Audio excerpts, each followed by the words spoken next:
জিরান্ডের মতো ইনফিনিটিভও নাউন হিসেবে কাজ করে। তা যে ইনফিনিটিভ নাউন হিসেবে কাজ করে সেই ইনফিনিটিভকে নাউন ইনফিনিটিভ বলা হয়। নাউন ইনফিনিটিভকে আবার সিম্পল ইনফিনিটিভও বলা হয়। জিরান্ডের মতো ইনফিনিটিভও ভার্বের সাবজেক্ট হিসাবে, ভার্বের অবজেক্ট হিসাবে, প্রিপোজিশনের অবজেক্ট হিসাবে এবং ভার্বের কমপ্লিমেন্ট হিসাবেও কাজ করে। চলো কয়েকটা উদাহরণের সাহায্যে বিষয়টা আরও ভালো করে বুঝে নেওয়া যাক।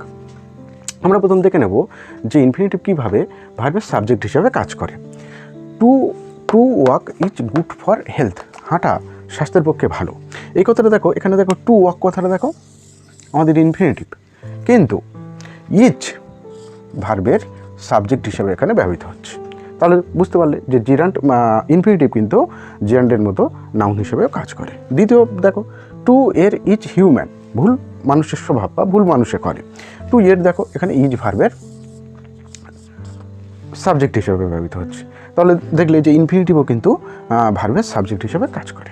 এবার আমরা দেখব ইনফিনিটিভ ভার্বের অবজেক্ট হিসাবে কীভাবে কাজ করে। অবজেক্ট মানে কি? ভার্বকে কী বা কাকে দ্বারা প্রশ্ন করলে যে উত্তর পাওয়া যায় তার নাম হলো object. He likes to play football, এখানে দেখো লাইক ভার্বের অবজেক্ট হিসাবে টু প্লে ব্যবহৃত হয়েছে। এটা কিন্তু একটা ইনফিনিটিভ, তবুও দেখো ভার্বের অবজেক্ট হিসাবে ব্যবহৃত হচ্ছে। I thought him to read, আমি তাকে পড়তে শিক্ষা দিয়েছিলাম। এখানে দেখো টু রিড কথাটা কিন্তু থট ভার্বের অবজেক্ট হিসেবে কী করতে শিক্ষা দিয়েছিলাম? পড়তে। তাহলে তোমরা একটা জিনিস দেখতে পেলে যে ইনফিনিটিভ কিন্তু ভার্বের অবজেক্ট হিসাবে কিন্তু কাজ করে। এবার আমরা দেখে নেব যে ইনফিনিটিভ কীভাবে প্রিপোজিশনের অবজেক্ট হিসাবে কাজ করে।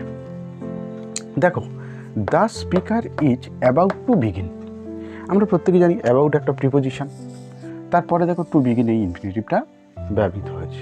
অর্থাৎ ইনফিনিটিভ প্রিপোজিশনের অবজেক্ট হিসাবেও কিন্তু কাজ করছে। He had no choice but except to obey, এই টু ওবেটা দেখো এক্সেপ্ট এই যে প্রিপোজিশনটা রয়েছে তারপরে বসেছে এবং এখানে এটা অবজেক্ট হিসেবে কাজ করছে। তাই তোমরা বুঝতে পারলে যে প্রিপোজিশনের অবজেক্ট হিসেবেও কিন্তু ইনফিনিটিভ ব্যবহৃত হয়। এবার আমরা দেখব যে ইনফিনিটিভ কীভাবে ভার্বের কমপ্লিমেন্ট হিসেবে কাজ করে। কমপ্লিমেন্টটা কী জিনিস? কমপ্লিমেন্টটা হলো একটা সেন্টেন্সের এক্সট্রা অংশ, অর্থাৎ যাকে আমরা বাংলায় পরিপূরকও বলতে পারি। আর greatest pleasure is to sing, এখানে তোকে ইজ ভার্ব, টু সিং কথাটা আমাদের এখানে ইনফিনিটিভ। আর এটা দেখো এই যে সেন্টেন্সটা রয়েছে এই সেন্টেন্সের কিন্তু কমপ্লিমেন্ট, এবং এটা ইজ ভার্বের কমপ্লিমেন্ট হিসেবে ব্যবহৃত হচ্ছে। এবার দেখো he seems to be rich, এখানে টু বি কথাটা আমাদের ইনফিনিটিভ, আর সিমস কথাটা হলো ভার্ব।